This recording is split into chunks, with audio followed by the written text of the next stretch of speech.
আসসালামু আলাইকুম। বাংলা সংবাদে সবাইকে স্বাগত জানাচ্ছি। আমি চিন্তিয়া হক। শুরুতেই সংবাদ শিরোনাম। ভারতকে জবাব দিতে পূর্ণ ক্ষমতা পেল পাকিস্তান সেনাবাহিনী। এদিকে শেখ হাসিনাকে দুদকের চিঠি, কি আছে তাতে? জানাবো বিপাকে আওয়ামী লীগ, যে কারণে শেখ হাসিনার উপর ক্ষুব্ধ নেতাকর্মীরা। এবং সর্বশেষ জানাবো ট্রাকে মাইক্রোবাসের ধাক্কায় চালক সহ নিহত ৩, আহত ৪। শুনছিলেন সংবাদ শিরোনাম, এবারে বিস্তারিত। ভারতকে জবাব দিতে পূর্ণ ক্ষমতা পেল পাকিস্তান সেনাবাহিনী। মঙ্গলবার রাতে চালানো ভারতের ক্ষেপণাস্ত্র, বিমান ও ড্রোন হামলাকে অকারণ যুদ্ধ ঘোষণা এবং পাকিস্তানের সার্বভৌমত্বের নগ্ন লঙ্ঘন হিসেবে আখ্যা দিয়ে তীব্র নিন্দা জানিয়েছেন পাকিস্তান। পরে কমিটির বিবৃতিতে জানানো হয়, ভারত পরিকল্পিতভাবে পাঞ্জাব ও আজাদ জম্মু কাশ্মীরের নাগরিক বসতিতে, এমনকি মসজিদ ও বাড়িঘরের উপরও হামলা চালিয়েছে, যাতে বহু নিরীহ নারী, পুরুষ ও শিশুর প্রাণহানি ঘটেছে। এতে আন্তর্জাতিক আইনের সুস্পষ্ট লঙ্ঘন হয়েছে বলেও উল্লেখ করা হয় বিবৃতিতে।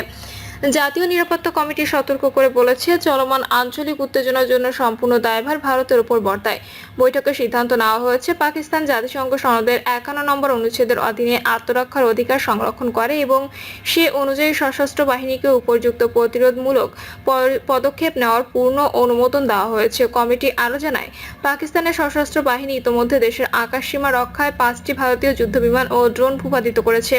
এজন্য সেনাবাহিনীর প্রশংসাও করা হয়। একই সঙ্গে বিশ্ব সম্প্রদায়ের প্রতি আহ্বান জানিয়ে এনএসসি বলেছে, ভারতকে তার আগ্রাসনের জন্য জবাবদিহি করানো উচিত। অন্যদিকে পাকিস্তান বরাবরই শাস্তি চায়, তবে তা হতে হবে মর্যাদার সঙ্গে। সেই সঙ্গে পাকিস্তানের জনগণ বা ভূখণ্ডে কোনো রকম আঘাত বরদাস্ত করা হবে না বলেও দৃঢ়ভাবে জানানো হয়। এদিকে ভারতের ওই হামলায় পাকিস্তানি ভূখণ্ডে অন্তত ২৬ জন নিহত এবং ৪৬ জন আহত হয়েছে বলে জানিয়েছে পাকিস্তান। অন্যদিকে পাকিস্তানের পাল্টা হামলায় ভারতে কমপক্ষে ১০ জন নিহত এবং বহু হতাহতের ঘটনা ঘটেছে। ভারতীয় ও পাকিস্তানি কর্মকর্তাদের বরাত দিয়ে এসব তথ্য জানিয়েছে আল জাজিরা। শেখ হাসিনাকে দুদকের চিঠি, কি আছে তাতে? ছাত্র জনতার গণঅভ্যুত্থানের মুখে ভারতে পালিয়ে যাওয়া সাবেক প্রধানমন্ত্রী শেখ হাসিনাকে দুর্নীতির অভিযোগে জিজ্ঞাসাবাদের জন্য আগামীকাল দুর্নীতি দমন কমিশনে হাজির হতে বলা হয়েছে।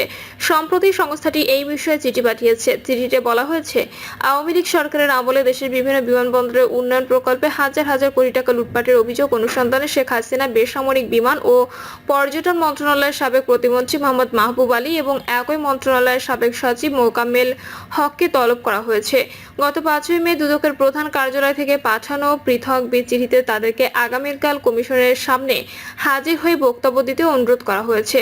দুদক সূত্রে জানা গেছে, সাবেক প্রধানমন্ত্রী শেখ হাসিনাকে পাঠানো তলবি চিঠি ধানমন্ডির সুধা সদন এবং গোপালগঞ্জের টুঙ্গিপাড়া ঠিকানায় পাঠানো হয়েছে। একইভাবে অন্যান্য ব্যক্তিদের চিঠিও তাদের ঢাকা ও নিজ নিজ এলাকায় পাঠানো হয়েছে। তলবকৃতদের মধ্যে মোহাম্মদ মাহবুব আলী ইতোমধ্যে গ্রেপ্তার হলেও শেখ হাসিনা বর্তমানে ভারতে অবস্থান করছেন এবং মোকাম্মেল হক কাগজে কলমে পলাতক রয়েছেন বলে জানা গেছে। বিপাকে আওয়ামী লীগ, যে কারণে শেখ হাসিনার উপর ক্ষুব্ধ নেতাকর্মীরা। শেখ হাসিনার ভুল সিদ্ধান্ত, চরম দাম্ভিকতা এবং ক্ষমতালোভী স্বৈরশাসনের কারণে আওয়ামী লীগ ধ্বংসের মুখে। তার কর্মের কারণে ৫ই আগস্ট গণঅভ্যুত্থানের মুখে দেশ ছাড়তে বাধ্য হন। একই সঙ্গে আওয়ামী লীগকে পলাতক দলে পরিণত করেন, কিন্তু ভারতে পালিয়ে গিয়েও তিনি ক্ষান্ত হননি। নেতাকর্মীদের নিয়মিত উস্কানি দিয়ে যাচ্ছেন। শেখ হাসিনার নির্দেশে মিছিলের নামে মাঠে নামতে গিয়ে এখন নতুন করে বিপাকে পড়েছেন হাজার হাজার নেতাকর্মী।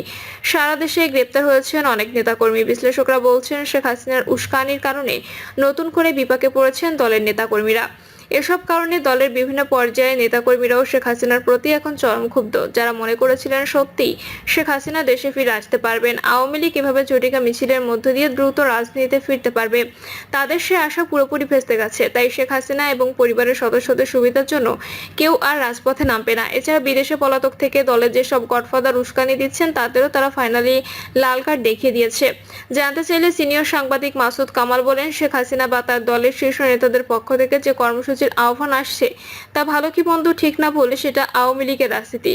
তারা তাদের মতো রাজনীতি করবে এবং তারা সেটা করতে পারে। আমি সাধারণ নাগরিক হিসেবে মনে করি আওয়ামী লীগে যারা দেশ ছেড়ে পালিয়েছে তারা নিজেরাও জানে তারা প্রচুর অপরাধ করেছে, এর বিচার হলে তাদের সাজা ভোগ করতে হবে এটাও তারা জানে। তিনি আরো বলেন, আওয়ামী লীগের পালিয়ে যাওয়া এই লোকেরা সংখ্যা খুব বেশি হলে 10,000, কিন্তু সারা দেশে তাদের নেতাকর্মী তো আরো অনেক বেশি। বাকিরা দেশে আছে, কেউ জেলে আছে, কেউ পালিয়ে আছে, কেউ আবার স্বাভাবিক জীবনযাপন করছে। যারা পালিয়েছে তারা মূলত দুর্নীতিগ্রস্ত অপরাধী। তারা আবার রাজনীতিতে নিজেদের পুনর্বাসিত করার জন্য অনেক কিছুই করবে। তারা কর্মসূচি দেবে, কর্মসূচির পেছনে টাকা ঢালবে, প্রয়োজনে তারা সন্ত্রাসী কর্মকাণ্ড পরিচালনা করবে। প্রতিটা বিপ্লব ও গণঅভ্যুত্থানের পর পরাজিত শক্তিরা এগুলো করে, এটা নতুন নয়, এটা তাদের রাজনীতি। কিন্তু এখানে আওয়ামী লীগের নেতাকর্মীদের সিদ্ধান্ত নিতে হবে তারা এই ধরনের করাপ্ট লিডারশিপের পেছনে থাকবে নাকি নিজেরাই বিকল্প লিডারশিপ গড়ে তুলবে। আওয়ামী লীগের কর্মসূচি ও মাঠে নামা প্রসঙ্গে রাজনৈতিক বিশ্লেষক ও নির্বাচন ব্যবস্থা সংস্কার কমিশনের সদস্য ডক্টর জাহিদুর রহমান বলেন, আমি ঠিক জানি না এখানে আওয়ামী লীগের লোকজন কতটা ছিল, কারণ তাদের দলের জেলা ও থানা পর্যায়ের পদে থাকা বেশিরভাগই দেশে নেই। ফলে আমার ধারণা এটা দল করার লোক নয়, টাকা দিয়ে মাঠে নামানো হয়েছে। এটা তারা করতে চাইছে এজন্য যে কোনো রাজনৈতিক দল তাদের থামাবে বা সরকার তাদের বিরুদ্ধে লিগ্যাল অ্যাকশন নেবে।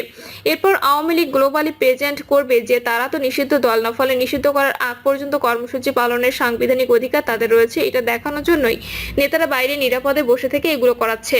ফলে আওয়ামী লীগের রাজনীতি হিসাবে এটা তো ঠিকই আছে, এর মধ্য দিয়ে সাধারণ নেতাকর্মীদের বিপদের মধ্যে ফেলা হচ্ছে কিনা জানতে চাইলে তিনি বলেন, সেটা তো বটেই, যে কয়জন পালাতে পারেনি তারাও ঝুঁকির মধ্যে পড়বে। যারা খুব বেশি ক্রাইম করেনি তাদের সঙ্গে এক ধরনের রিকনসিলিয়েশন হয়েছিল, এটার কারণে দেখা যাবে তারাও পাল্টা ঝুঁকির মধ্যে পড়ে যাবে। শেখ হাসিনা তো নেতাকর্মীদের ফেলে পালিয়ে গিয়েছিলেন। আওয়ামী লীগের অনেক বড় নেতাদেরও তো আমরা ভারতের মিডিয়ায় বলতে শুনেছি, আর একটু আগে বললেও তো আমরা পালাতে পারতাম। ফলে শেখ হাসিনা তার বেনিফিটের জন্য এটা করেছেন, কারণ তিনি ও তার পরিবার তো নিরাপদ আছে। এখন আমি আশা করি তার দলের নেতারা এটা বুঝবেন। ছাত্র জনতার গণঅভ্যুত্থানে পতনের পর ভারতে পালিয়ে যান শেখ হাসিনা। দলটির বেশিরভাগ কেন্দ্রীয় নেতা এবং সাবেক এমপি মন্ত্রী ভারত সহ বিভিন্ন দেশে পালিয়ে যায়। যারা দেশে আছেন তাদের অনেকেই জেলে, অনেকেই দিয়েছেন গা ঢাকা। এদিকে 5ই আগস্ট শেখ হাসিনা পালিয়ে যাওয়ার আগেই শেখ পরিবারের সদস্য ও আত্মীয়রা দেশ ছাড়ে, যা রহস্যজনক। অনেকে মনে করেন শেখ হাসিনা এমন পরিস্থিতি আগেই জানতে পেরেছিল, এজন্য শেখ পরিবারের সবাইকে তিনি আগেই বিদেশে পার করে দেন। গত বছরের সেপ্টেম্বরে শেখ হাসিনার একটি ফোনালাপ ছড়িয়ে পড়ে সামাজিক মাধ্যমে। সেখানে তানভীর নামে যুক্তরাষ্ট্র প্রবাসী এক আওয়ামী লীগ নেতার সঙ্গে কথা বলেন তিনি।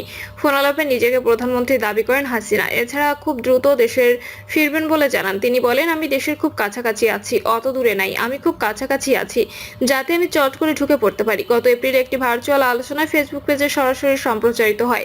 1 ঘন্টারও বেশি সময় ধরে চলা ওই আলোচনা পর্বে দলীয় কর্মী সমর্থকদের সমস্যার কথা শুনেন শেখ হাসিনা।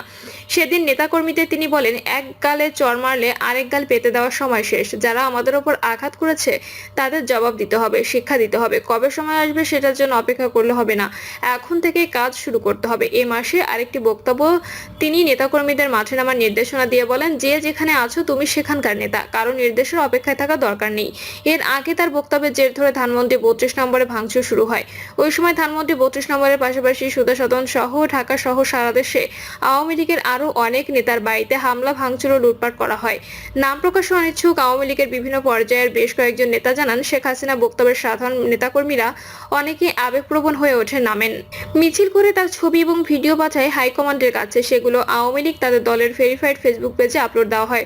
এভাবে তারা দলের নেতাকর্মীদের উৎসাহিত করার চেষ্টা চালাচ্ছে। এছাড়া ঢাকার বাইরেও বেশ কিছু ঝটিকা মিছিল বের করে আওয়ামী লীগ ও সহযোগী সংগঠন। এপ্রিল মাসেও চট্টগ্রামে মিছিল করেছে আওয়ামী লীগ। এছাড়া খুলনা, রাজশাহী, সিলেট সহ আরো বিভিন্ন স্থানে রাতে ও ভোরবেলা ঝটিকা মিছিল করে দলটির নেতাকর্মীরা। তবে সারা দেশে গ্রেপ্তার অভিযান শুরু হওয়ার পর ঝটিকা মিছিল তো দূরের কথা, তাদের পালিয়ে বেড়াতে হচ্ছে। প্রিয় দর্শক, এই ছিল এখনকার সর্বশেষ সংবাদ। আপডেট সব সংবাদ পেতে চ্যানেলটি সাবস্ক্রাইব করে বেল আইকনটি ক্লিক করে রাখুন।